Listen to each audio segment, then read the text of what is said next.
Hi விவஸ், இப்போ நம்ம சமையலுக்கு தேவையான டிப்ஸை நாம் பார்க்க போகிறோம். அதுக்கு முன்னாடி இந்த சேனலை சப்ஸ்கிரைப் பண்ணுங்கள், கூட ஒரு பெல் ஐக்கான் ப்ரெஸ் பண்ணுங்கள்.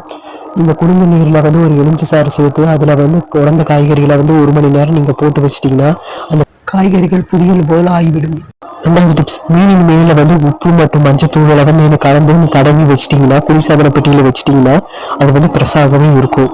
மூணாவது டிப்ஸ், முட்டைகள் மேலே சிறிதளவு வெண்ணெய் அல்லது நெய்யை தடவி வச்சிட்டிங்கன்னா குளிர்சாதன பெட்டி இல்லாமையே கெடாமல் இருக்கும். அந்த வெண்ணெய் நெய் இல்லாதவங்க ஒரு முட்டை மேலே சிறிதளவு எண்ணெயை தடவி வச்சிட்டிங்கன்னா 4-5 நாட்கள் வரைக்கும் பிரிச்சு இல்லாமையே அது கெடாமையே அப்படியே இருக்குங்க.